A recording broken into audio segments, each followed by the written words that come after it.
त्या एकनाथ शिंदेना सांगा जरा अभ्यास करा, अभ्यास करा जरा, डोक्याला तेल वगैरे लावा थंड डोकं होण्यासाठी आणि मग अभ्यास करा.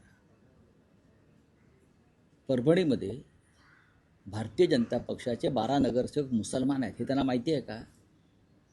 शिंद्यांना का उचलली जीभ लावली दाढीला, टाळाला पण नाही दाढीला. 12 नगरसेवक भारतीय जनता पक्षाचे परभणीतले मुस्लिम आहेत.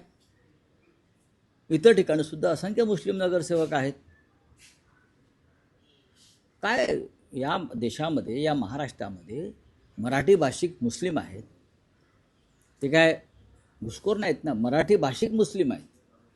आमचे तालुका प्रमुख आहेत, ते आमचे पदाधिकारी आहेत वर्षानुवर्ष काम करणारे. मग मुसलमान म्हणून कार्यकर्त्याला दूर ठेवणार तुम्ही? तुमच्यासारख्या गद्दारांपेक्षा तो निष्ठावान मुसलमान परवडला.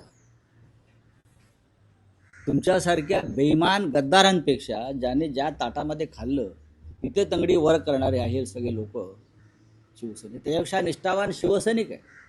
परभणीचा जो मेयर झाला, तालुका प्रमुख आहे आमचा, अनेक वर्ष पक्षाचं काम करतोय, झिजतो आहे, पक्षाबरोबर राहिला, अशा निष्ठावान शिवसैनिकाला जर परभणीत महापौर केला तर गद्दारांच्या पोटात दुखणारच.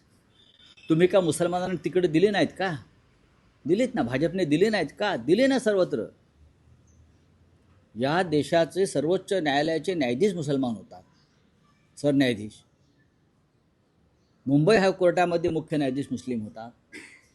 तुमचे राज्यपाल मुस्लिम आहेत उत्तर प्रदेशचे व बिहारचे. या देशाचे राष्ट्रपती वारंवार मुस्लिम झालेले आहेत. भारतीय जनता पक्षाने डॉक्टर अब्दुल कलामना केलेलं आहे. काय तुम्ही आम्हाला सांगता? तुम्हाला काय माहिती आहे एकनाथ शिंदेना? त्या अक्षर शत्रू आहेत ते. अक्षर शत्रू हा शब्दाचा अर्थ समजून घ्या.